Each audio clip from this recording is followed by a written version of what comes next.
inconcebível. Isso é uma demonstração de desleixo com o próprio campeonato. Se o organizador não tem a preocupação de avaliar, de fiscalizar os estádios onde os jogos são realizados, quem vai ter essa preocupação? Quem vai ter esse cuidado?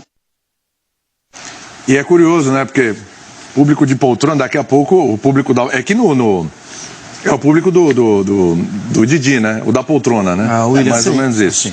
Assim, o público da poltrona no mundo inteiro, né? Me desculpa. É ridículo. Não, será que na Inglaterra tiraram as poltronas? Os estádios estão lotados. Estão cheios. Desculpa. Estão cheios.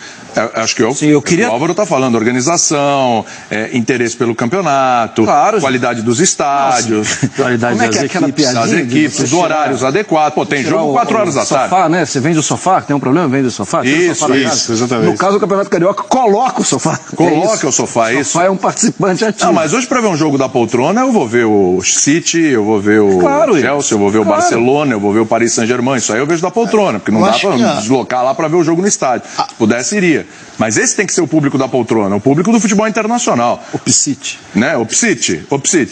Acho que não só o do público do futebol internacional. Acho que é importante o público que assiste pela televisão, sem dúvida alguma. A audiência para os campeonatos é importante, e a gente está falando de clubes que têm torcidas nacionais. O Flamengo é o principal exemplo disso. Então, obviamente, você vai ter um apelo grande para que o jogo seja assistido em todo o Brasil, ainda mais o Campeonato Carioca com a tradição que tem e com os clubes que têm uma penetração muito grande em diversos estados e regiões do Brasil, é natural que você tenha um apelo por isso. A diferenciação que eu acho importante de fazer aí, que acaba sendo um argumento conveniente para a federação, olha como está todo mundo assistindo ao campeonato, olha que caso de sucesso.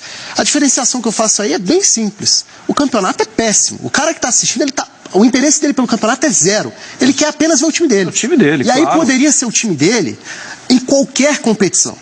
Ele ia estar a fim de ver o Flamengo, o Vasco, o Botafogo, o Fluminense, e ver o jogo do time dele. Volta redonda, né, Rafa? Que tá feia a coisa, diga-se de passagem, já deixei isso claro no Twitter, reclamando pela... Que, aliás, é outro detalhe meio absurdo, né, sem entrar nesse mérito. O campeonato em que você é rebaixado por uma seletiva. Mas esse é o capítulo à parte. Brilhante. Enfim, voltando para a questão da audiência em si, acho que isso não sustenta um argumento de que o campeonato tem apelo ou que ele é um sucesso. Porque ali está muito evidente que o clube vai carregar com ele o interesse de uma boa parcela do seu torcedor que é apaixonado pelo seu clube, independentemente do campeonato que ele dispute. Agora, isso não é um argumento para transformar o campeonato em um sucesso. E aí, a capacidade dessa competição de te atrair para o estádio, ou de atrair mais até, a atenção dos torcedores que não estejam diretamente envolvidos com aquele jogo. Será que esse é um aspecto que dá para ser medido? Não tão facilmente assim.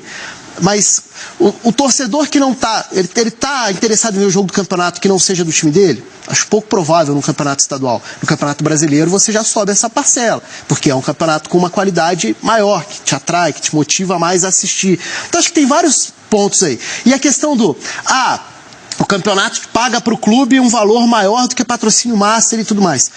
Isso eu não sei nem se é tão interessante como argumento, porque isso só evidencia a única coisa que segura a existência dos campeonatos estaduais como eles são, que são valores altos que prendem os clubes economicamente a algo que já é fracassado. Porque se você for olhar para as bilheterias, por exemplo, os grandes têm prejuízo no próprio Campeonato Carioca. E esse é um argumento importante, porque se você for falar, o dinheiro do pay-per-view é importante, o dinheiro da televisão é importante. Mas o dinheiro do match day, se a gente for usar o termo que é usado muitas vezes, também é importante quando a gente fala na parte financeira dos clubes. Claro, você mexe aliás, não só o que está no estádio, o entorno do estádio, né? Sim. É o cara que tem o barzinho, do jogo. É o cara que vende o rasinho de gato lá, é o cara que vende a cervejinha, que vende o sorvete. Você mexe com tudo. Você mexe com o comércio, você mexe com a economia ali daquele. Tem uma outra questão que é a negação. Quando você tem evidências que se confirmam a cada ano, não dá para você emitir uma nota oficial com a negação. Até porque a média de público dos campeonatos anteriores do Rio de Janeiro também é pífia. Sim. Dos últimos anos, não é desse, não é uma exceção. Então, você está negando o óbvio, e enquanto você estiver negando o óbvio, você não vai caminhar para melhorar.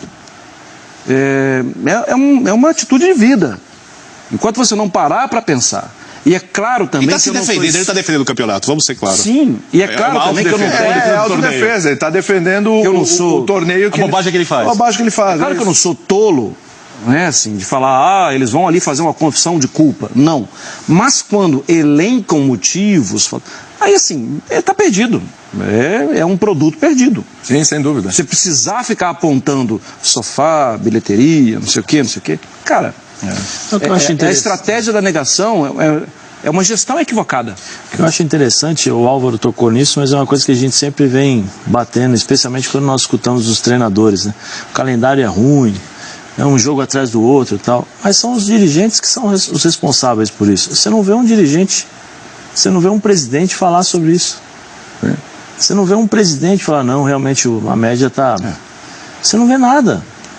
Você não vê nada, os caras estão confortáveis, porque justamente quanto que é o que você precisa, toma. E acabou. É o momento, é o meu umbigo. Eu preciso comprar uma camisa para cobrir o meu umbigo. Então, daí, é isso aí que eu quero. Beleza, pronto, acabou. Eles não estão preocupados.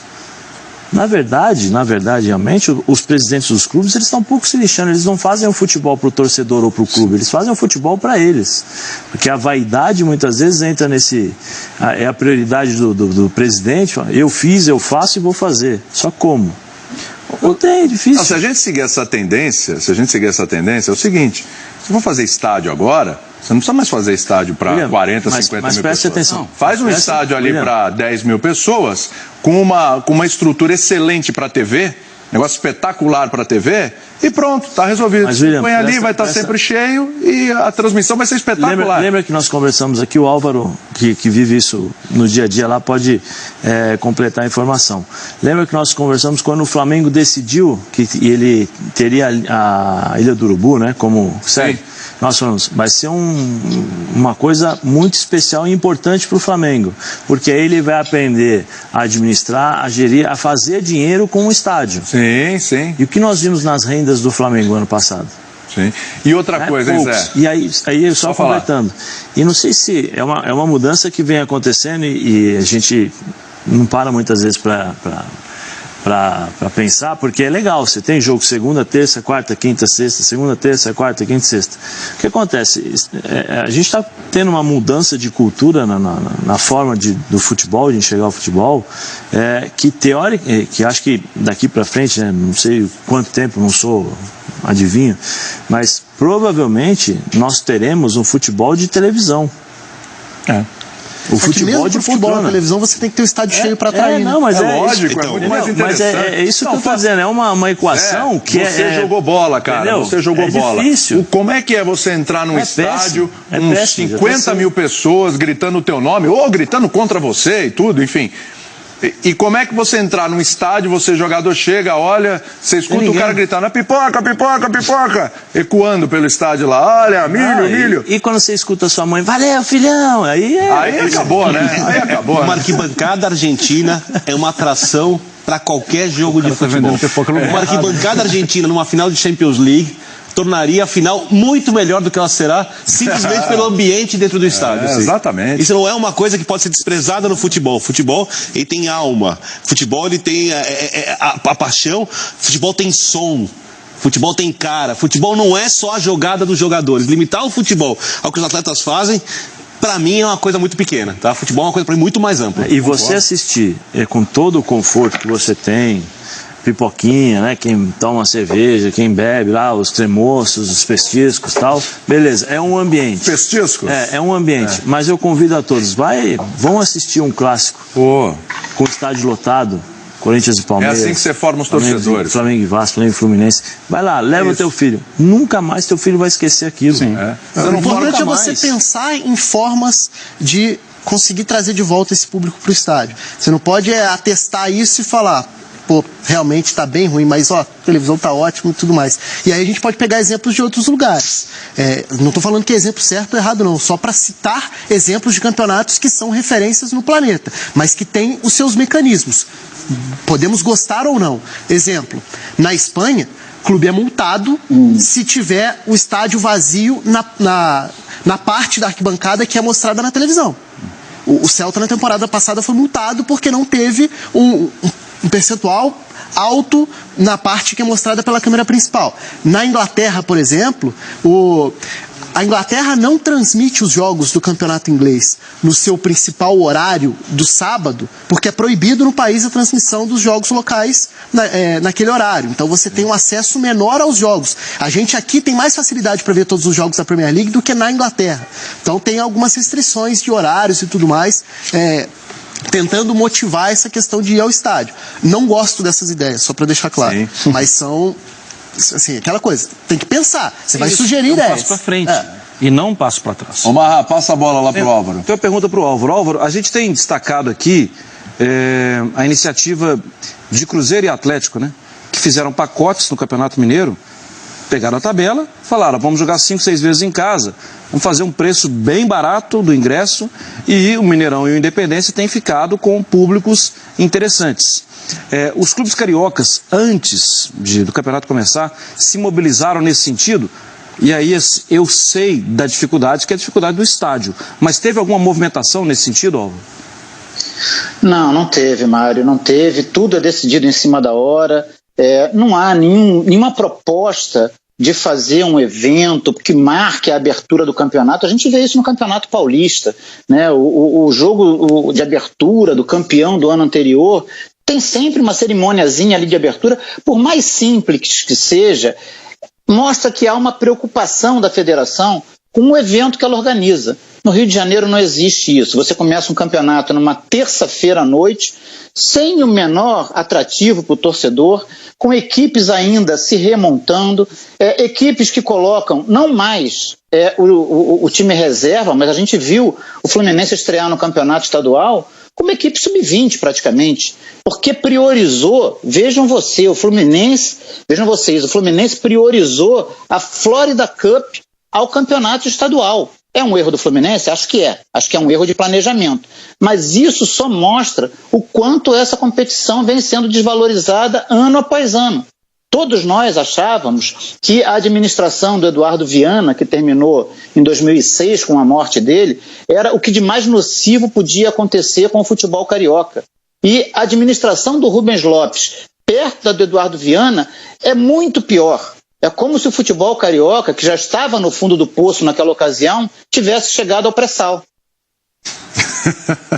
Eu acho que é bem por aí mesmo, viu? Já a gente vai conversar com o presidente do Internacional de Porto Alegre, tá? O Marcelo Medeiros, já com a gente, vai bater um papo, porque depois da derrota aí pro Grêmio, o 3-0 do final de semana, tem muita gente já entendendo que, de repente, se perder de novo ou com a eliminação, aliás, até com uma vitória o Inter pode ser eliminado, né? O Odair talvez não fique, tá? A gente vai falar um pouquinho de planejamento do Internacional também, esclarecer tudo isso com o presidente do Internacional daqui a pouquinho. Mais uma perguntinha pro Álvaro, gente? Alguém tem aí? Zé, Rafa? Queria saber do Álvaro da situação, como eu falei, a gente tem uma notícia, mas lá é diferente, da situação do Fluminense, que eu acho que é uma situação que os torcedores estão preocupados, porque se você olha o Campeonato Brasileiro, fazendo uma projeção do Campeonato Brasileiro com esse time, para se preocupar como é que ele está vivendo, como é que ele enxerga isso lá no dia a dia, né? Vou fazer uma extensão da tua pergunta, vou envolver outros dois clubes, o Vasco e o Botafogo. Também estão em situações financeiras complicadas, né? Quem tem uma perspectiva um pouquinho melhor para a sequência do ano, financeiramente, pelo que pode chegar, enfim, pelas competições que vai disputar, o Vasco tem a Libertadores aí, de repente se cair, pode ainda pegar uma Sul-Americana, tem uma sequência numa outra competição, né, Álvaro? Pois é, o Vasco, além de estar disputando uma Copa Libertadores, de ter umas perspectivas um pouco melhores, ele tem um jogador hoje no seu elenco que faz a diferença, que é o Paulinho, um jogador de 17 anos. Né? Fluminense e Botafogo não tem nem isso. O ídolo do Botafogo, aliás, os ídolos do Botafogo são os dois goleiros, o titular e o reserva. E o Fluminense não tem mais ídolo, porque o ídolo que tinha deixou ir embora porque não pagou os seus compromissos com ele. Né? E aí depois reclamou de ingratidão, né? Como se o jogador tivesse que ter gratidão por um clube que não paga o que se compromete a pagar a ele, né? Então acho que a situação do Fluminense, do Botafogo e do Vasco são muito parecidas, com essa pequena diferença. Parece muito pouco você hoje ter no seu elenco um jogador que faça a diferença, mas no futebol carioca atual O futebol carioca atual passa por um momento tão delicado que um Paulinho no elenco já é suficiente para deixar um clube à frente dos demais. Eu acho que o Vasco nesse momento está um pouquinho acima de Fluminense e Botafogo. Se esses dois clubes não mudarem e mudarem substancialmente para o Campeonato Brasileiro, eu acho que o torcedor, tanto o tricolor quanto o alvinegro, vai sofrer até dezembro, com um risco muito grande de disputar a Série B no ano que vem.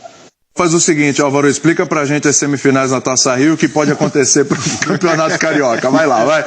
Vamos lá. Olha, eu tinha medo que você me pedisse isso, mas vamos lá. O Flamengo ganhou o primeiro turno. E o regulamento prevê que se um time ganhar os 2 turnos, ele vai diretamente para a final do campeonato. Isso acontecendo, ele precisa ter um adversário. E aí, de onde sai esse adversário? Vão pegar do 2º ao 5º na classificação geral do campeonato e vão fazer semifinais e final de um torneio, né? E do campeão desse torneio, desse mini torneio, vai enfrentar o Flamengo lá na decisão do campeonato. Por isso que, se o Flamengo for campeão também da Taça Rio, já que ele ganhou a Taça Guanabara, a final do campeonato estadual vai ser disputada apenas em um jogo. Se o campeão da Taça Rio for um outro time, aí você não tem essa necessidade. Você já sabe que os 4 grandes estão na semifinal do campeonato estadual e dessas semifinais, os 2 campeões de turno, o Flamengo e o campeão da Taça Rio, jogarão as semifinais com vantagem de empate, né? Os vencedores das semifinais jogarão a decisão aí em 2 jogos, ou seja, você precisa esperar terminar a Taça Rio para saber se a final do campeonato estadual vai ser disputada em 1 ou 2 jogos. Sei que ninguém entendeu nada, mas esse é o regulamento. Não, é isso, é porque você teria uma data a mais caso o mesmo clube seja campeão dos 2 turnos. Isso. Né? E basicamente, aí do lado da piada, Flamengo, Vasco, Botafogo e Fluminense vão definir a Taça Rio, que só interessa ao Boa Vista. Isso. Né? É isso aí. Basicamente isso. Tá Agora a gente tem uma semifinal torcendo. e final de turno que interessa ao Boa Vista. Pergunta é, será que o pessoal do Boa Vista vai ao estádio torcer pelo Flamengo ou vai assistir da poltrona? É uma boa Poltrona. Poltrona, né? Poltrona. Possivelmente. Poltrona né? banda hoje em dia. Podemos liberar o Álvaro? Olha, o William, só uma última coisa, seguindo aí, essa Álvaro. linha de raciocínio do presidente da federação, de comemorar torcedor de poltrona, é melhor ele organizar um campeonato de videogame. Usa as camisas dos clubes, Isso. Só que os clubes não vão ter despesa com o jogador, a federação não vai ter despesa com o estádio, com o juiz, então eles vão gastar nada e vão continuar tendo torcedor de poltrona. Então, e ainda vão ganhar dinheiro com a exposição da marca, vão cobrar, né, para aparecer lá, né, a marca de cada clube. Álvaro, foi um prazer conversar com você.